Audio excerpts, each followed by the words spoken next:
Hello, আসসালামু আলাইকুম viewers. আপনারা সবাই কেমন আছেন? আশা করি সবাই অনেক অনেক ভালো আছেন। আমিও আলহামদুলিল্লাহ ভালো আছি।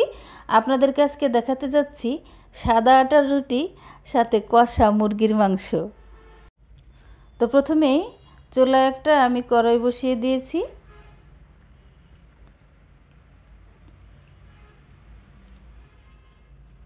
কড়াইটা গরম হওয়ার পর আমি এখন এখানে দিয়ে দিচ্ছি সয়াবিন তেল।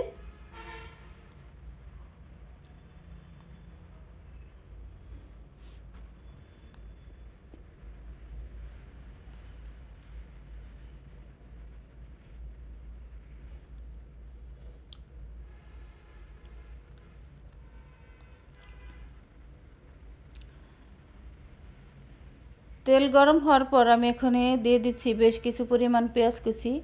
দেখেন আমি আজকে কিভাবে ভিডিও করেছি, আমার মাথা ওঠে নাই, শুধুমাত্র রান্না উঠেছে। যাক, ভালোই হয়েছে। দেখবেন আপনারা রান্না, আমাকে তো আর দেখবেন না, তো খারাপ হয় না এই ব্যাপারটা। তো পেঁয়াজটাকে আমি সুন্দর করে একটু ব্রাউন কালার করে ভেজে নেব। দেখুন আমার পেঁয়াজটা কিন্তু কালার চলে এসেছে। এখন আমি এর মধ্যে মশলা অ্যাড করব। এখানে দিয়ে দিচ্ছি আদা বাটা, দিয়ে দিচ্ছি রসুন বাটা,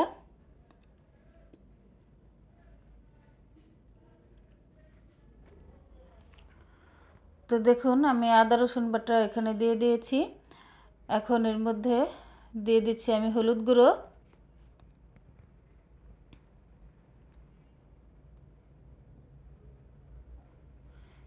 দিয়ে দিচ্ছি লাল মরিচের গুঁড়ো,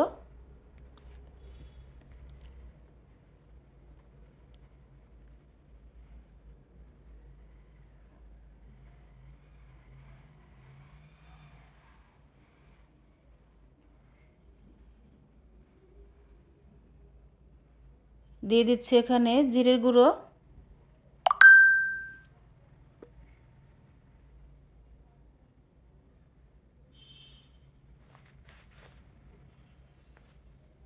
এখন আমি মশলাটাকে সুন্দর করে কষিয়ে নেব। একটা জিনিস মাথায় রাখবেন, ভুল স্ত্রী আর ভুল মিস্ত্রি দুইটা থেকেই সাবধান, কারণ দুইজনেই ঘর ধ্বংস করে ফেলে। মশলাটাকে আমি কষিয়ে নিচ্ছি।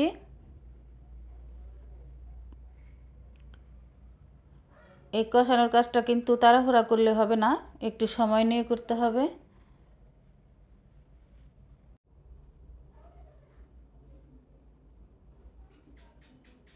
দিয়ে দিচ্ছি স্বাদ মতো নুন। এখন আর একটু নেড়েচেড়ে একটু মিশিয়ে নেব।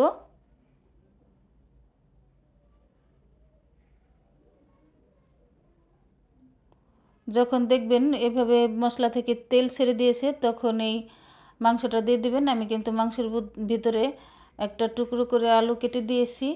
আসলে মাংসের ভিতরকার আলু খেতে আমার কাছে দারুণ মজা লাগে। আপনাদের কাছে কেমন লাগে জানি না। তো বন্ধুরা, আমার এই রেসিপিটা আপনাদের কাছে কেমন লেগেছে অবশ্যই কিন্তু কমেন্ট করে জানাবেন। আপনাদের কমেন্ট পড়তে আমার খুবই ভালো লাগে। আমি চেষ্টা করব আপনাদের প্রত্যেকটি কমেন্টে রিপ্লাই দেওয়ার জন্য। আর আমার চ্যানেলে নতুন হয়ে থাকলে অবশ্যই চ্যানেলটিকে সাবস্ক্রাইব করে বন্ধু হয়ে আমার পাশে থাকবেন। বেল আইকনটি প্রেস করে দিবেন যাতে আমার ভিডিও নোটিফিকেশন সবার আগে আপনার কাছে পৌঁছায়। আসুন আমরা সবাই সবাইকে সাপোর্ট করি। সবাইকে সাপোর্ট করলে ভিডিও করার উৎসাহ আরও বেড়ে যায়। আর আপনাদের ফ্যামিলি অ্যান্ড ফ্রেন্ডসদের সাথে অবশ্যই ভিডিওটি শেয়ার করে দেবেন। আর ভিডিওটি যদি আপনারা ফেসবুক পেজ থেকে দেখে থাকেন তাহলে অবশ্যই একটা ফলো করে দিবেন। তো এ পর্যায়ে আমি সামান্য একটু পানি দিয়ে আমি ঢাকনা দিয়ে ঢেকে দিয়েছি।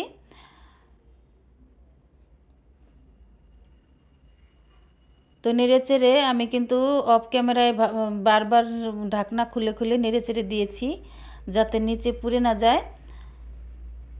আর এই যে কষানোর কাজটা করলাম, এটা কিন্তু মাংস সিদ্ধ হওয়া পর্যন্ত কষাতে থাকবেন, তাহলে দেখবেন নুন ঝাল মশলা সম্পূর্ণ ভালোভাবে সুন্দরভাবে মাংসের মধ্যে ঢুকে গিয়েছে। এখন আমি পর্যায়ে সামান্য একটু পানি দিয়ে দিয়েছি, খুব বেশি পরিমাণ না, অল্প পরিমাণে দিয়েছি, যেহেতু একটু কষা কষা করে রান্না করব। দেখুন কি সুন্দর বলক উঠেছে, আর কি সুন্দর স্মেল বেরিয়েছে। দেখতে দেখেন কি সুন্দর লোভনীয় লাগছে মাশাআল্লাহ। এরকম যদি গরম গরম বৃষ্টির মধ্যে যদি এরকম গরম গরম মাংস আর রুটি হয়, সাদা আটার রুটি, তাহলে তার কোনো কথাই নেই, পুরোই জমে যাবে। আমি সবশেষে এখানে একটু রাঁধুনি মাংসের মশলা দিয়ে দিচ্ছি। এটা আমি প্রায় সময় রান্নার সময় ব্যবহার করি, আমার কাছে খুব ভালো লাগে, রান্নার টেস্টটাই যেন দ্বিগুণ বেড়ে যায়।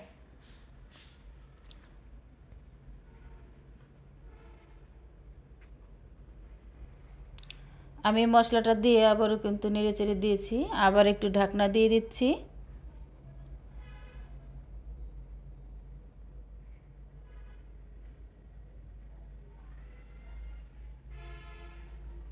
ঢাকনা খুলে আবারও নেড়ে দিচ্ছি।